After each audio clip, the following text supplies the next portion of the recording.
Bonjour, je m'appelle Claire de Bénazet, je suis membre de la communauté apostolique Saint-François-Xavier depuis 3 bonnes décennies. Nous sommes au service des jeunes et dans les missions que j'ai eues dans la communauté, j'ai passé plusieurs années à écouter des jeunes, soit dans des milieux non confessionnels, dans des lieux d'écoute par exemple, soit comme accompagnatrice spirituelle dans des milieux d'église. Aujourd'hui, je suis responsable d'une année pour Dieu, centrée sur la place de la femme dans le monde et dans l'église. Si je vous raconte tout ça, c'est que j'aimerais aujourd'hui vous parler de l'appel. L'appel de Dieu dans nos vies, ou plus exactement, les appels de Dieu.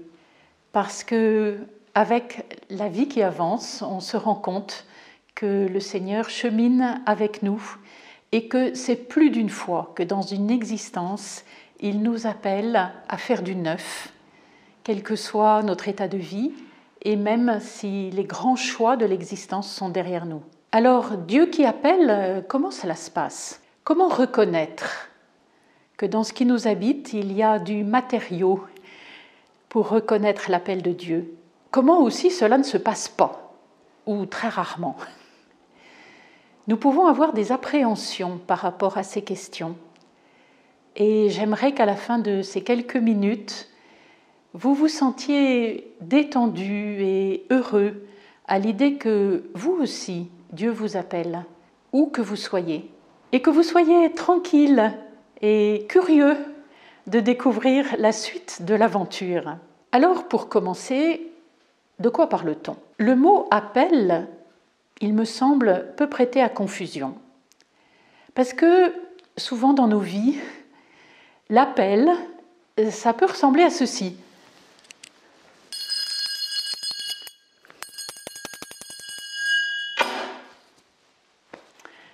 Quelque chose d'extérieur qui débarque, qui nous dérange. Quelqu'un qui attend de nous quelque chose, au minimum que nous répondions. Tu réponds quand je t'appelle, on apprend aux enfants. Et puis, quelqu'un qui probablement va nous demander quelque chose. S'il te plaît, tu pourrais pas me rendre un service? Et nous avons tous ces expériences de ne pas savoir comment dire non, de nous sentir coincés, etc. Souvent, j'ai l'impression qu'en fait, nous nous imaginons l'appel de Dieu sur ce mode. Quelqu'un qui va débarquer, qui va tout bousculer, qui va nous sommer de répondre, limite qui va nous obliger à répondre. En plus, si ce quelqu'un est Dieu, il est tout-puissant, il nous connaît jusqu'au fond de l'âme, comme dit le psalmiste. Tout ça crée facilement dans notre imaginaire une image assez redoutable des appels de Dieu. On comprend qu'à la limite, il vaut mieux ne pas entendre. Et vu comme ça, en effet, les appels de Dieu peuvent nous faire peur. Alors certes, Dieu est Dieu. Il fait ce qu'il veut, comme il veut, quand il veut, et c'est son droit et sa possibilité de débarquer dans une existence d'une manière radicale, de la bouleverser en un instant. Nous connaissons tous des témoignages de cet ordre. Et justement, ils sont tellement frappants qu'ils font le tour des ondes et qu'on en parle beaucoup et qu'ils nous aident et nous illuminent en nous montrant la puissance de Dieu, la manière dont il peut intervenir et transformer une vie. Mais ces témoignages, encore faudrait-il pouvoir bien les écouter. Réaliser que Dieu n'est jamais violent, qu'il ne contraint jamais la liberté de la personne qui l'appelle. Alors c'est vrai, Dieu peut intervenir de cette manière, mais il faut bien reconnaître, c'est rare, c'est même extrêmement rare. Le plus souvent, la manière dont Dieu parle est extrêmement discrète, intérieure, silencieuse presque. Laissons-nous instruire par l'Écriture. Dans les récits de vocation, Dieu, très souvent, prononce le nom de celui ou celle qui l'appelle. Moïse, Moïse, ou bien réjouis-toi, Marie, comblée de grâce. Le nom dans la Bible, c'est l'être même, quelque chose de très intime. Remarquons d'abord que ces scènes se passent dans une vie très ordinaire. Moïse est en train de garder les troupeaux de son beau-père Jéthro.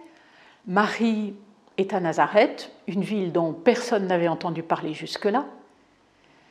Et l'appel de Dieu retentit en les appelant par leur nom. Nous pouvons penser aussi au dialogue entre Jésus et Marie-Madeleine au matin de la résurrection.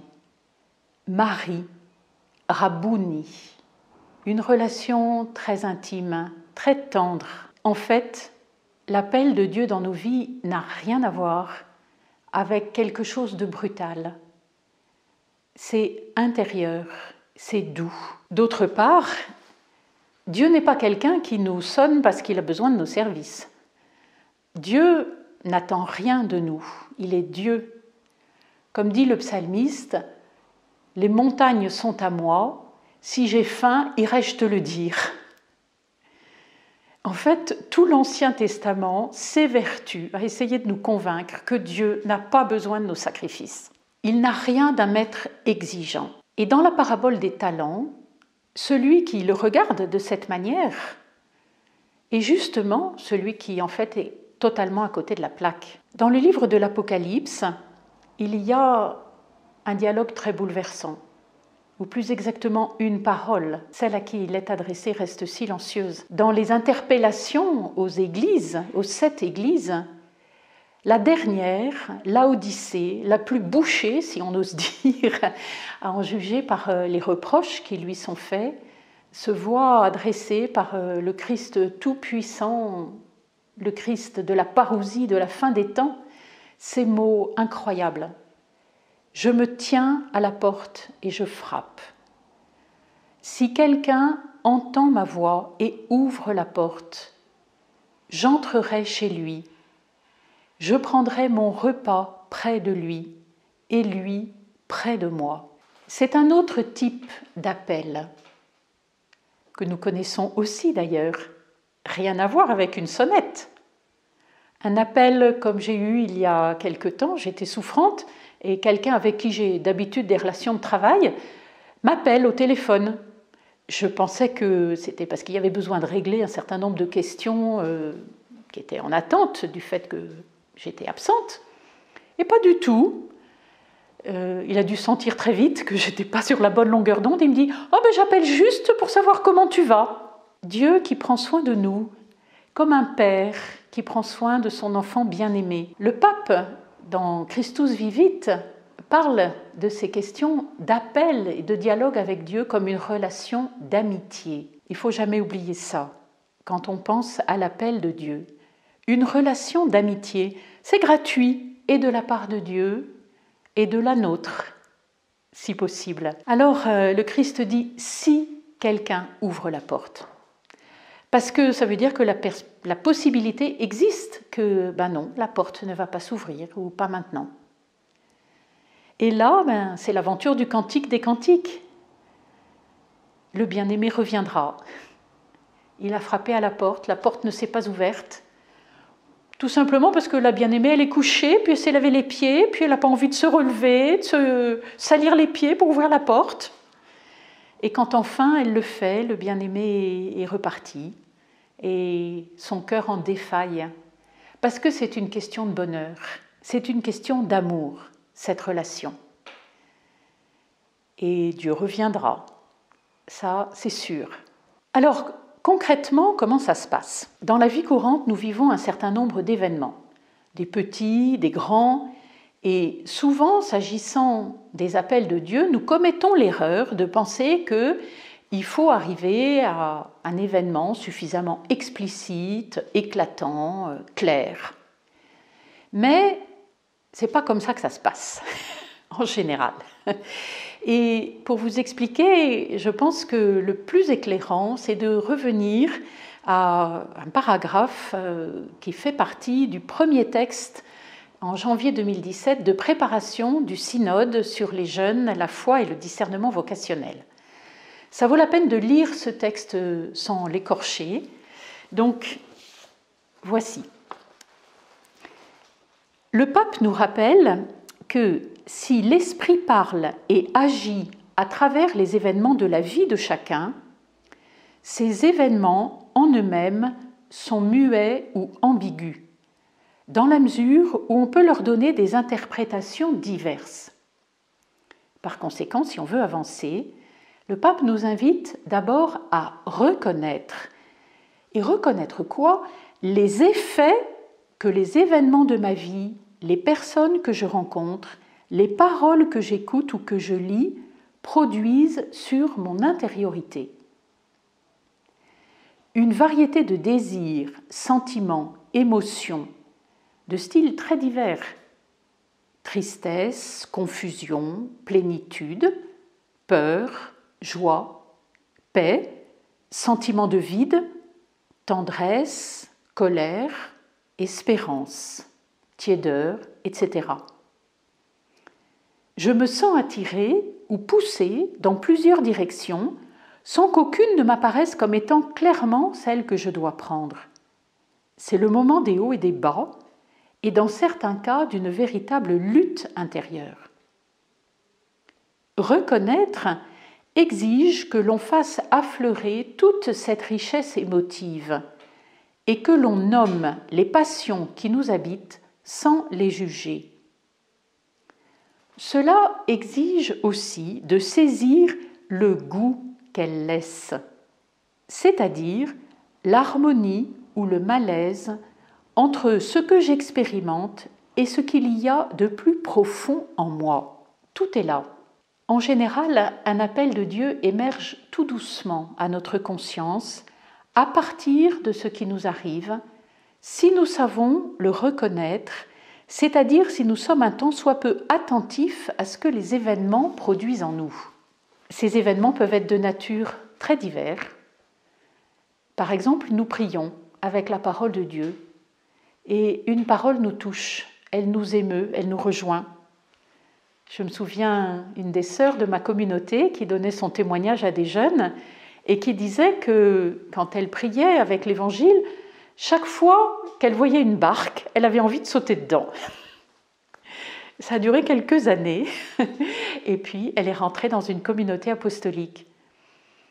Ou bien ça peut être quelque chose que nous vivons, qui nous interpelle, qui nous bouleverse. Et puis nous sentons qu'il y a quelque chose à faire dans cette direction. Et par exemple, créer une association. Ou bien, tout simplement, mais c'est extraordinaire, on rencontre quelqu'un, on tombe amoureux, on tombe amoureuse, plus ou moins lentement. Mais voilà, il y a quelque chose qui s'établit. L'appel est là. Ça peut aussi être en creux, c'est-à-dire une insatisfaction. C'est arrivé à plusieurs qui sont venus frapper à la porte de l'année Myriam Anna. J'avais un bon boulot, mais au bout d'un certain temps, il y avait un problème de sens. Et j'en entends encore l'une ou l'autre disant « mais en fait, ce que je fais, ça n'a pas de sens. C'est pas possible, je ne peux pas continuer comme ça. » Alors voilà, Dieu parle à travers tout cela.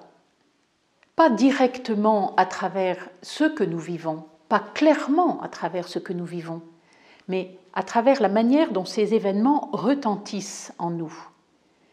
Et c'est pour cela que le pape parle de harmonie ou de malaise entre ce que j'expérimente et ce qu'il y a de plus profond en moi. En fait, les appels de Dieu, ils sont ténus, mais ils sont têtus. Ils nous laissent libres. Ils appellent l'exercice de notre intelligence pour les interpréter. Il faut oser en parler à quelqu'un, ne pas rester seul avec ces sentiments qui nous habitent. Mais en conclusion, j'espère que vous voyez que, loin d'être tonitruants, les appels de Dieu dans notre vie sont quotidiens et discrets.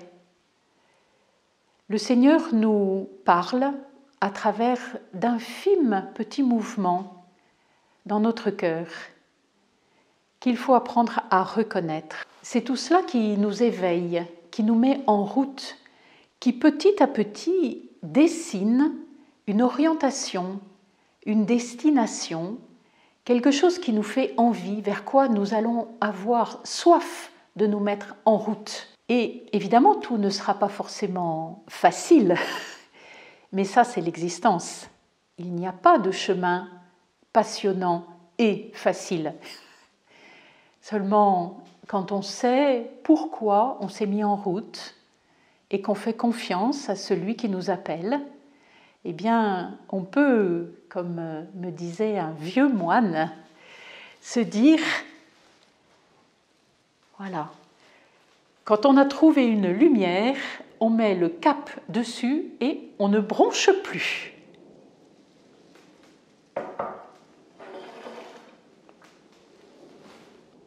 Bonne route.